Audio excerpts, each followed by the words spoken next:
Hey, what's up YouTube? For today's video, try nating ito kasing fan belt. Medyo maingay na yung tunog pag naka-under yung makina. So for this video, what we're going to do is to try to, kasi as you can see, maluwag na siya. Okay, so what we'll do is to tighten this belt. And for us to do this, by the way, malapit na rin palang papalitan tong ano na to, kasi as you can see meron na siyang mga cracks.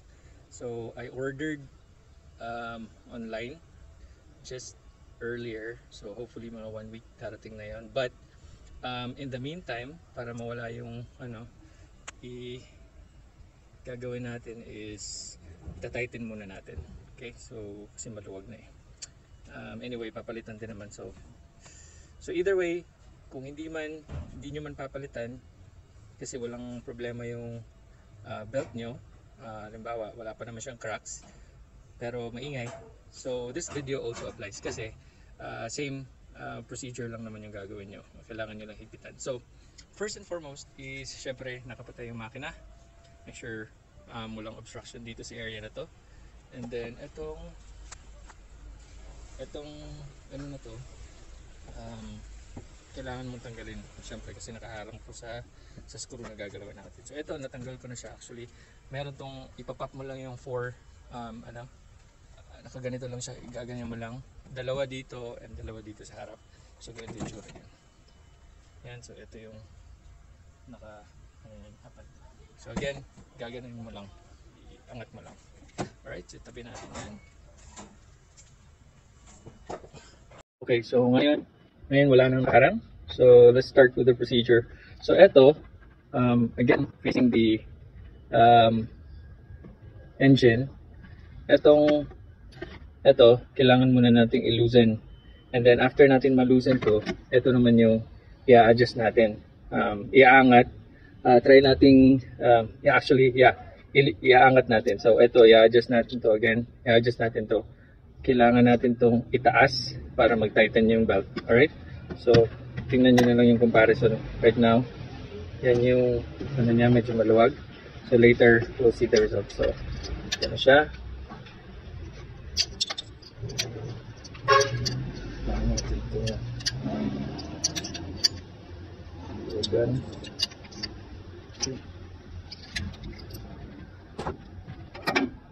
Okay,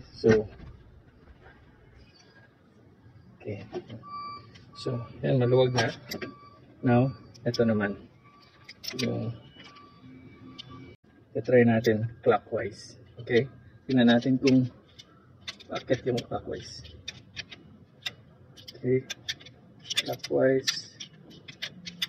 So again, the direction is clockwise. Pag ganyan po, pag ganyan ang ikot, clockwise para mag-tighten. So as you can see, compare kanina, so sigit na yan. So few more twist and we should be done. So okay, let's see. Yan, sobrang higpit na po. Huwag naman yung super tight, pero yung may konting ano lang. But this will do.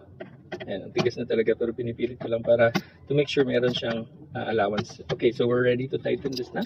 So kanina counterclockwise tayo, so pag-loosen. So now tighten would be clockwise.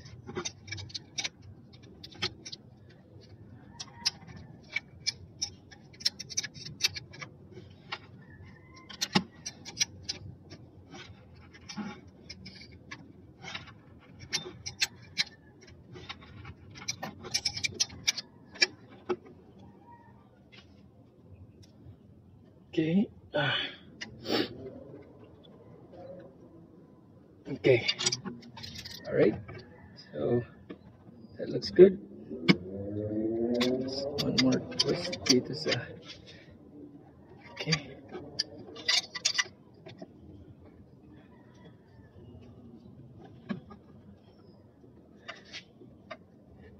Okay. All right. So again. Okay. Yan, skip na. Alright, let's test. Test natin. Okay. So start na natin. Okay na.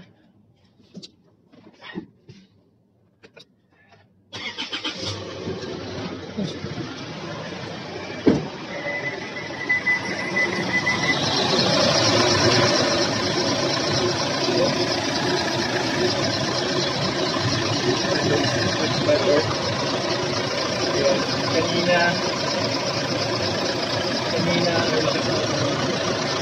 parang actually almost na actually yan.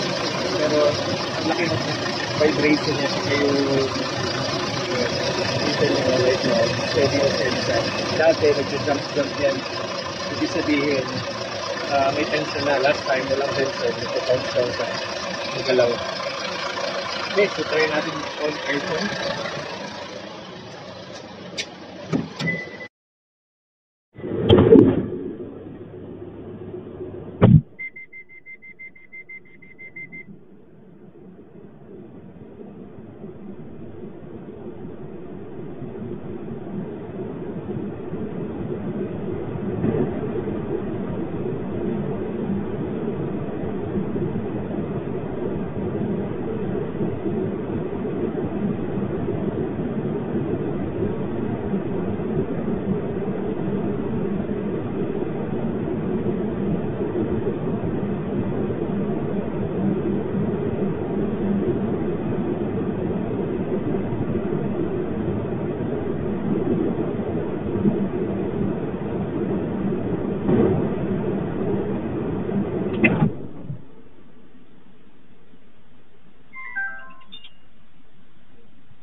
Align natin yung sa likod.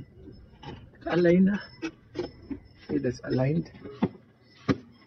Then, align na rin yung sa harap.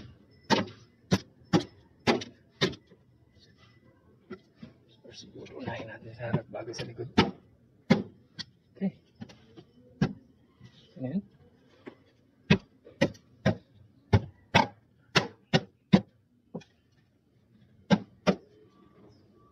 Alright.